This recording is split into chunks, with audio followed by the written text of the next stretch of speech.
Hello dear student, welcome to RB Academy. RB Academy-তে তোমাদের সবাইকে স্বাগত। তো আজকে আমি আলোচনা করব MTS পরীক্ষার বিগত কয়েক বছরের প্রশ্ন।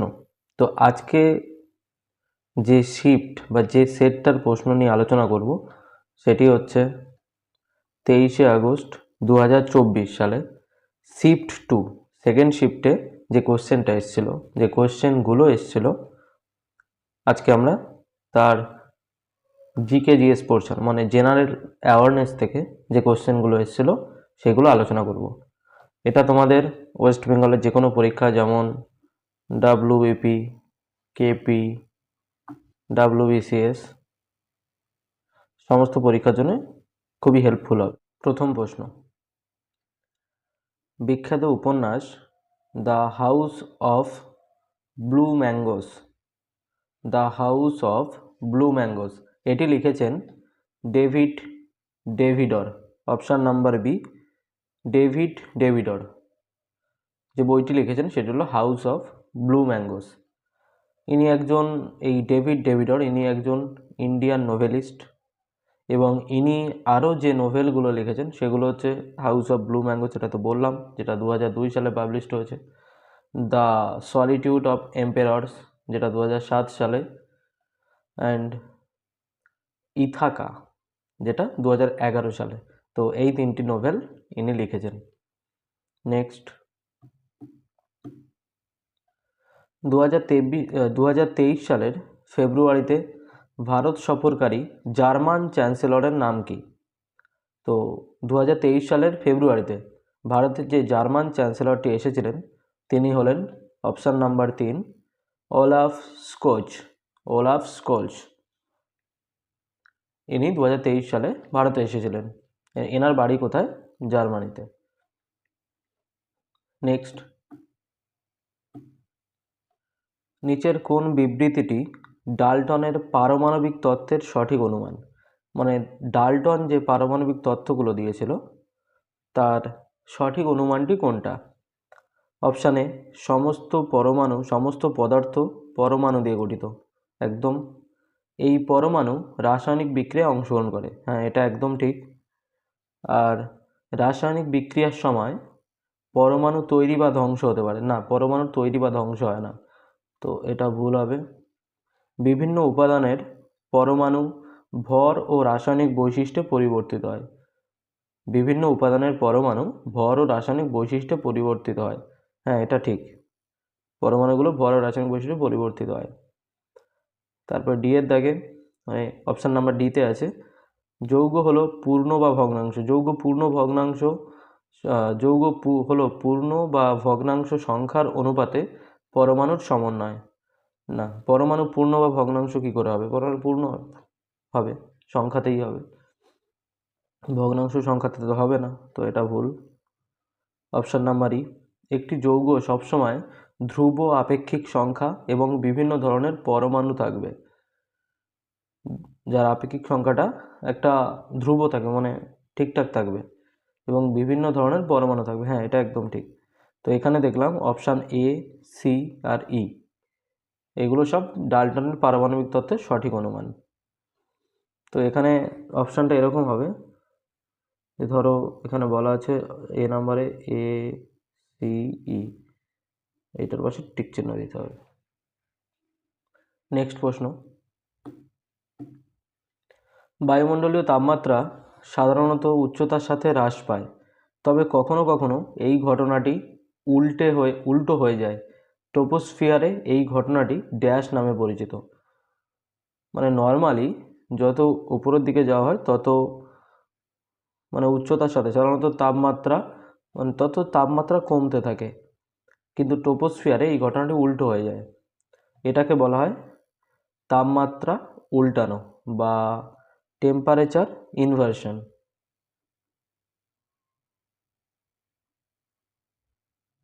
Temperature inversion. নেক্সট, তুঙ্গ ও ভদ্রা কোন নদীর উপনদী? তুঙ্গ ও ভদ্রা এই দুটি হলো অপশান নাম্বার 1 কৃষ্ণা নদীর উপনদী। কৃষ্ণা নদী এর উৎপত্তিস্থল কোথায়? এর উৎপত্তিস্থল হলো মহাবালেশ্বর এবং এটি পতিত হয়েছে বে অফ বেঙ্গলে। তো কৃষ্ণা নদীর আরও যে উপনদীগুলো আছে সেগুলো হলো ভীমা, মুসি, কয়না, তুঙ্গভদ্রা, এটা তো এখানে আছেই, ঘাটপ্রভা, মালপ্রভা আর ওয়ার্না, এগুলো সব হচ্ছে কৃষ্ণা নদীর উপনদী। আর এখানে গোদাবরী, তাপ্তি, নর্মদা এগুলো সব আছে। তো গোদাবরীর উৎসস্থল কোথায়? গোদাবরীর উৎসস্থল হচ্ছে মহারাষ্ট্রের নাসিক জেলার ত্রিম্বকেশ্বর।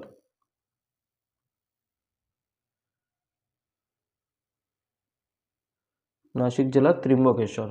তাপ্তি নদী এর উৎপত্তিস্থল হচ্ছে এমপি মানে মধ্যপ্রদেশের মুলতাই, মধ্যপ্রদেশের মুলতাই। আর নর্মদা নদী, এটা সবার জানা উচিত এবং খুবই ইম্পর্টেন্ট, এটা হচ্ছে মধ্যপ্রদেশের অমরকন্টক, KNTAK, মধ্যপ্রদেশের অমরকন্টক মালভূমি থেকে। তো এখানে কী দেখা গেল? কৃষ্ণা নদীর উৎপত্তিস্থল হচ্ছে মহাবালেশ্বর, পতিত হয়েছে বে অফ বেঙ্গলে। গোদাবরী এর উৎপত্তিস্থল হচ্ছে ত্রিম্বকেশ্বর। নর্মদা উৎপত্তিস্থল মধ্যপ্রদেশের অমরকন্টক। চলো নেক্সট কোশ্চেন। ভারত কবে সংবিধান গ্রহণের মাধ্যমে নিজেকে একটি সার্বভৌম, গণতান্ত্রিক এবং প্রজাতন্ত্র রাষ্ট্র হিসেবে ঘোষণা করে? তো ভারত নিজেকে সার্বভৌম, গণতান্ত্রিক ও প্রজাতন্ত্র রাষ্ট্র হিসেবে ঘোষণা করে 26শে জানুয়ারি 1950। 26শে জানুয়ারি 1950 এই তারিখে ভারত নিজেকে সার্বভৌম, গণতান্ত্রিক এবং প্রজাতন্ত্র রাষ্ট্র বলে ঘোষণা করে এবং এই দিনে আমাদের সংবিধান কার্যকর হয়। নেক্সট, দিওয়ান-ই-আম এটি পিয়েত্রাদোরার কাজের সুন্দর প্যানেল দিয়ে অলঙ্কৃত মার্বেল ছাউনি সম্বলিত। এটি কোন স্মৃতিস্তম্ভের অংশ? তো দিওয়ান-ই-আম এটা কি? দিওয়ান-ই-আম হলো একটা হলঘর। তো এটি আছে মানে যেটা খুব সুন্দরভাবে অলঙ্কৃত আছে। কার? তো পিয়েত্রাদোরার যে কাজ, ঠিক সেম কাজের মতো সুন্দর করে করা। এটি আছে লালকেল্লায়। লালকেল্লার একটা হল যার নাম হচ্ছে দিওয়ান-ই-আম।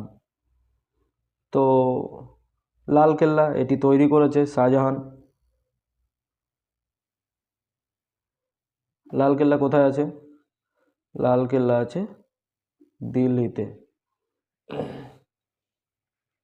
আর এই যে লালকেল্লা, এটি হচ্ছে 2007 সালে world heritage site, UNESCO world heritage site হিসেবে স্বীকৃতি পায়। তাহলে কী কী পেলাম? দিওয়ান-ই-আম এটা আছে লালকেল্লায়। লালকেল্লা এটি তৈরি করেন শাহজাহান। কোথায় লালকেল্লাটা কোথায় অবস্থিত? এটি আছে দিল্লিতে। আর কত সালে এটা ইউনেস্কো ওয়ার্ল্ড হেরিটেজ সাইটের অন্তর্ভুক্ত হয়? 2007 সালে। নেক্সট, তাজমহল। এটাও দেখুন হয়, তাজমহল এটাও তৈরি করেছে এই শাহজাহান। তাজমহল এটা হচ্ছে আগ্রাতে। আগ্রা কোথায়? আগ্রা হচ্ছে ইউপিতে। তো তাজমহল এটাও তৈরি করে শাহজাহান। এটি কোথায় অবস্থিত? আগ্রাতে, ইউপি, উত্তরপ্রদেশের আগ্রাতে। আর এটি ইউনেস্কো ওয়ার্ল্ড হেরিটেজ সাইট হিসেবে মর্যাদা পায় 1983 সালে। 1983 সালে। নেক্সট, ওয়ার্ল্ড হ্যাপিনেস ইন্ডেক্স 2023 অনুযায়ী নিচের দেশগুলোর মধ্যে কোন দেশ সর্বোচ্চ র্যাঙ্ক পেয়েছে ওয়ার্ল্ড হ্যাপিনেস ইন্ডেক্সে 2023? এই অনুযায়ী এই নিচের যে দেশগুলো, অ্যাকচুয়ালি প্রথম স্থানে ছিল ফিনল্যান্ড। আর নিচের দেশগুলোর মধ্যে প্রথম স্থানে আছে নেপাল। নেপালের রাজধানী কোথায়? কাঠমান্ডু। এটা তো গেল 2023 সাল। আর 2024 সাল, এই সালেও সেম, প্রথম স্থানে আছে ফিনল্যান্ড এবং ভারতের স্থান হচ্ছে 126। আর টোটাল কতগুলো দেশ আছে এই হ্যাপিনেস ইন্ডেক্সের আওতায়? 143টি। এই যে ওয়ার্ল্ড হ্যাপিনেস ইন্ডেক্স, এটা পাবলিশড হয় প্রতি বছর মানে 20 মার্চ, 20 মার্চ এটি পাবলিশড হয়। 2025 সাল, এখনও এটা পাবলিশ হয়নি। নেক্সট প্রশ্ন, নিচের মধ্যে কে 1963 সালে মাদ্রাজে তার কুচিপুড়ি আর্ট একাডেমি প্রতিষ্ঠা করেন? কুচিপুড়ি আর্ট একাডেমি প্রতিষ্ঠা করেন কোথায়? মাদ্রাজে, মানে তামিলনাড়ুতে। তো কে? সঠিক উত্তর হবে ভেমপতি চিন্না সত্যম। ভেমপতি চিন্না সত্যম 1963 সালে মাদ্রাজে তার কুচিপুড়ি আর্ট একাডেমি প্রতিষ্ঠা করেন। কুচিপুড়ি এটা হচ্ছে অন্ধ্রপ্রদেশের একটি লোকনৃত্য। নেক্সট, বিখ্যাত সংস্কৃত ব্যাকরণ গ্রন্থ মহাভাষ্য এটি লিখেছেন পতঞ্জলি। মহাভাষ্য এটির লেখক হচ্ছে পতঞ্জলি। আর পাণিনিও একটা খুব বিখ্যাত বই লিখেছেন, অনেক গ্রন্থ লিখেছেন, সেটি হচ্ছে অষ্টাধ্যায়ী। নেক্সট, নিম্নলিখিত পর্তুগিজ পর্যটকদের মধ্যে কে কৃষ্ণদেব রায়ের রাজত্বকালে বিজয়নগর সাম্রাজ্য পরিদর্শন করেছিলেন? কৃষ্ণদেব রায় যখন রাজত্ব করেন সেই সময় বিজয়নগর সাম্রাজ্যে পরিদর্শন করতে এসেছিলেন এই ডোমিঙ্গো পেস। ইনি বিজয়নগর সাম্রাজ্য পরিদর্শন করতে এসেছিলেন। নিকোলা কন্টি ইনিও বিজয়নগর সাম্রাজ্য পরিদর্শন করতে এসেছিলেন, কিন্তু ইনি এসেছিলেন দ্বিতীয় দেবরায়ের আমলে। দ্বিতীয় দেবরায় আমলে ইনি বিজয়নগর সাম্রাজ্যে এসেছিলেন। পরের প্রশ্ন, 2011 সালের আদমশুমারিটি ছিল ভারতে পরিচালিত কততম সরকারি সমীক্ষা? তো এই 2011 সালে যে আদমশুমারি মানে জনগণনাটি হয়েছিল সেটি হচ্ছে 15তম সমীক্ষা। 15তম সমীক্ষা। নেক্সট, ফেব্রুয়ারি 2024 অনুযায়ী নিম্নলিখিতগুলির মধ্যে কে বন্দর, নৌপরিবহন ও জলপথের কেন্দ্রীয় মন্ত্রী? তো 2024 সাল অনুযায়ী এখন যিনি এই নৌপরিবহন জলপথের কেন্দ্রীয় মন্ত্রী ইনি আছেন এই সর্বানন্দ সোনোয়াল। ইনি এর মিনিস্টার আছেন। আর এই যে প্রহ্লাদ যোশী ইনি হচ্ছে আমাদের বর্তমানে consumer affairs, food and public distribution minister আছেন। তো প্রহ্লাদ যোশী ইনি consumer affairs, food and public distribution minister আছেন। আর এই হরদীপ সিং পুরী ইনিও একটা মিনিস্টার আছেন। তো ইনি হচ্ছেন পেট্রোলিয়াম আর ন্যাচারাল গ্যাসের মিনিস্টার। পেট্রোলিয়াম, তো যদি কোশ্চেন আসে petroleum and natural gas minister, মানে present petroleum and natural gas মিনিস্টারকে, সেটা হবে হরদীপ সিং পুরী। সর্বানন্দ সোনোয়াল ইনি এখনও আছেন আমাদের মিনিস্টার। নেক্সট, যদি একটি নির্দিষ্ট খাবারের গ্লাইসেমিক ইন্ডেক্স বা জিআই 70 থেকে 100 হয় তাহলে সেই খাবারের ধরন হলো 70 থেকে 100 হয় তাহলে সেই খাবারের ধরনটা এটাই হবে যে high GI food. High GI ফুডটা কি বলছে? এটা একটা এমন খাবার যা রক্তে শর্করার মাত্রা দ্রুত বৃদ্ধি করে। মানে এই খাবারগুলো খেলে খুব তাড়াতাড়ি ব্লাডে শর্করার লেভেলটা বেড়ে যায় এবং দ্রুত হজম হয় ও শোষিত হয়। তো এই হাই জিআই যে ফুড সেগুলো কি কি আছে, যেমন আলু, তারপরে চিনি, কুমড়ো বা কুমড়া যাই বলি না কেন, আর আরও যেমন চিপস, এটাও একটা। তো এগুলো হচ্ছে হাই জিআই ফুড, যেগুলো বেশি খাওয়া শরীরের পক্ষে ভালো না, রক্তে শর্করার পরিমাণ বাড়িয়ে দেয়। নেক্সট, ইন্দোনেশিয়ার জাকার্তায় অনুষ্ঠিত কত সালে এশিয়ান গেমসের ফাইনাল ম্যাচে ভারত দক্ষিণ কোরিয়াকে হারিয়ে সোনা জিতেছে? ফুটবলে সোনা জিতেছে, 2-1 গোলে হারিয়েছে দক্ষিণ কোরিয়াকে। তো এটা কত সালে? এটা হবে অপশান নাম্বার 3, 1962 সালে। নেক্সট, নিচের কোন ভারতীয় ধ্রুপদী নৃত্যশৈলীর প্রথম নৃত্য আইটেম হলো আল্লারিপ্পু বা আলারিপ্পু?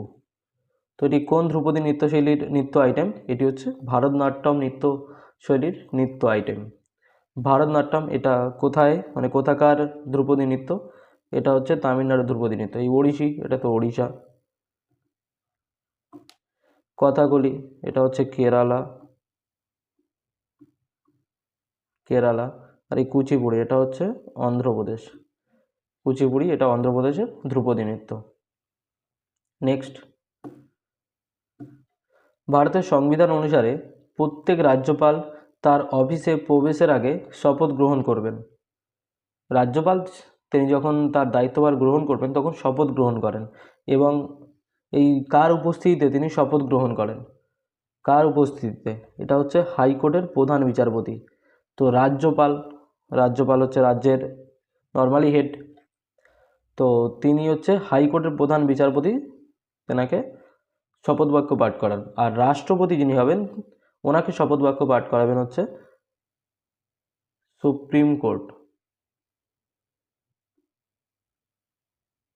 সুপ্রিম কোর্টের চিফ জাস্টিস বা এসসি এর চিফ জাস্টিস এই রাষ্ট্রপতিকে শপথ বাক্য পাঠ করান। বর্তমানে যিনি রাষ্ট্রপতি আছেন তিনি হচ্ছে দ্রৌপদী মুর্মু।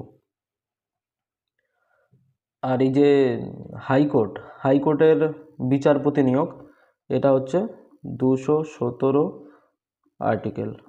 হাইকোর্টের বিচারপতি নিয়োগ এটা কততম? 217 নম্বর আর্টিকেলে আছে। আর হাইকোর্টের বিচারপতি কতদিন পর্যন্ত তার পদে বহাল থাকেন?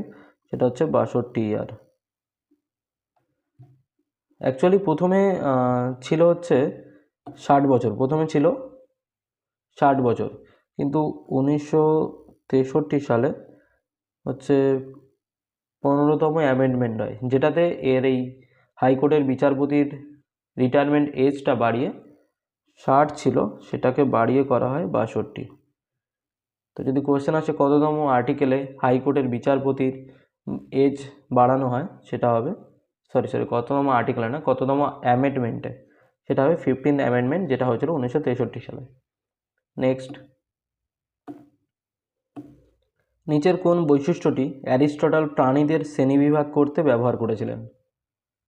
তো অ্যারিস্টটল যেটি ব্যবহার করেছিলেন সেটা হচ্ছে বাসস্থান বা হ্যাবিটেন্ট। এটি অ্যারিস্টটল ব্যবহার করেন প্রাণীদের শ্রেণীবিভাগ করতে।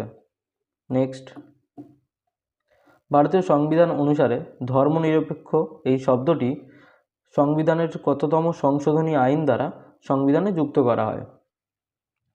তো এটি হবে অপশান নাম্বার 1, 42তম সংবিধান সংশোধনী, যেটা হয়েছিল 1976 সালে। 42তম সংবিধান সংশোধনী যেটা হয়েছিল 1976 সালে। এই সময় এই ধর্মনিরপেক্ষ শব্দটি সংবিধানে যুক্ত করা হয়। 42তম সংবিধান সংশোধনী। আর এই 44তম সংবিধান সংশোধনী এটা হয় 1978 সালে। যদি কোশ্চেন আসে 42তম সংবিধান সংশোধনী কত সালে হয়? 1976 সালে। 44তম সংবিধান সংশোধনী কত সালে হয়? 1978 সালে। এগুলো ইম্পর্টেন্ট। নেক্সট, হরিহরন নিম্নলিখিত কোন ক্ষেত্রে তার অবদানের জন্য 2004 সালে পদ্মশ্রী পুরস্কারে বা পদ্মশ্রী উপাধিতে ভূষিত হন? ইনি হচ্ছেন এই শিল্প আর সঙ্গীত। অপশান নাম্বার 4, শিল্প আর সঙ্গীত এর ক্ষেত্রে তার অবদানের জন্য 2004 সালে পদ্মশ্রী উপাধিতে ভূষিত হন।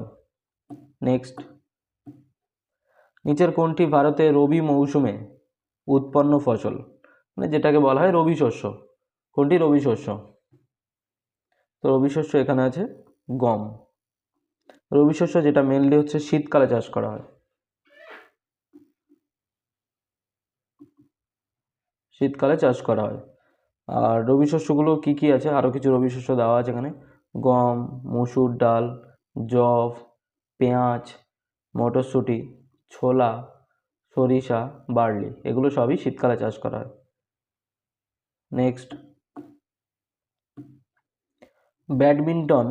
ব্যাডমিন্টনে কেন্দ্রে যে নেটটি থাকে এটি কত উঁচুতে অবস্থিত? এটি হচ্ছে অপশান নাম্বার 2, 5 ফুট উঁচুতে অবস্থিত। যে নেটটি থাকে সেটি মাটি থেকে 5 ফুট উঁচুতে অবস্থিত। নেক্সট, 1905 সালে হিন্দু ও মুসলমানরা ড্যাশের বিরুদ্ধে তাদের ঐক্য ও তাদের প্রতিবাদ দেখানোর জন্য একে অপরের হাতে রাখি বেঁধেছিল। তো 1905 সালে যে রাখি বেঁধেছিল সেটা হচ্ছে এই বঙ্গভঙ্গের প্রতিবাদে, বঙ্গভঙ্গ এর প্রতিবাদে একে অপরের হাতে রাখি বেঁধেছিল। বঙ্গভঙ্গ যখন হয়েছিল, এটি হয়তো হচ্ছে 1905 সালে দেওয়াই আছে। আর এই সময় ভারতের ভাইসরয় কে ছিল? ভারতের ভাইসরয় ছিল হচ্ছে লর্ড কার্জন। আচ্ছা, এখানে আরও দুটো তথ্য। মর্লে মিন্টো সংস্কার, এটি পাস হয় 1909 সালে। আর এই রাওলাট আইন, এটি পাস হয় 1919 সালে। তো কোয়েশ্চেন আছে রাওলাট আইন কবে পাস হয়? অপশান হবে আনসার হবে 1919। মর্লে মিন্টো সংস্কার এটি কবে পাস হয়? 1909। নেক্সট, ভারতে মোট দেশজ উৎপাদন অনুমান করার সময় নিচের কোনটি চূড়ান্ত পণ্য হিসেবে স্বীকৃত? এই যে দেশজ উৎপাদন অনুমান, অ্যাকচুয়ালি এটা বলতে চাইছে যে জিডিপি, এই যে জিডিপি যখন কাউন্ট করা হয় তখন মানে সবচেয়ে চূড়ান্ত পণ্য হিসেবে কোনটা স্বীকৃত? তো এখানে যেটা হবে, এই যে ঘরে রুটি বানানোর জন্য গম কেনা, প্রায় বেশিরভাগ ঘরেই রুটি খাওয়া হয়, তো এটাও হবে। অ্যান্ড দেন হোটেলে রুটি বানানো, সব হোটেলে রুটি নাও হতে পারে, তো বেশিরভাগটাই ঘরে রুটি এটাই হয়। আর চা, আমরা তো প্রায় প্রত্যেকেই চা খাই, তো বাড়িতে এই যে টি ব্যাগ মানে চায়ের যে প্যাকেটগুলো, সেইগুলো বেশি ব্যবহার করা। তো এই দুটো পণ্য, এগুলো হচ্ছে জিডিপি লিস্টে চূড়ান্ত পণ্য হিসেবে স্বীকৃত। তো এখানে আনসার হবে ক, খ, এ, বি দেওয়া আছে এখানে। তো এটা যদি এ, বি, সি, ডি, তো এইভাবে যদি ধরি, অপশান হবে এ ও সি। অপশান নাম্বার বি, এটি হবে সঠিক উত্তর। নেক্সট, নিম্নলিখিত সমাজ সংস্কারকদের মধ্যে কেউ 1876 সালে বোম্বেতে প্রার্থনা সমাজ প্রতিষ্ঠা করেন? তো বোম্বেতে প্রার্থনা সমাজ প্রতিষ্ঠা করেন এই আত্মারাম পাণ্ডুরঙ্গ। ইনি বোম্বেতে প্রার্থনা সমাজ প্রতিষ্ঠা করেন। যাই হোক, 25টা কোয়েশ্চেন কমপ্লিট হয়েছে।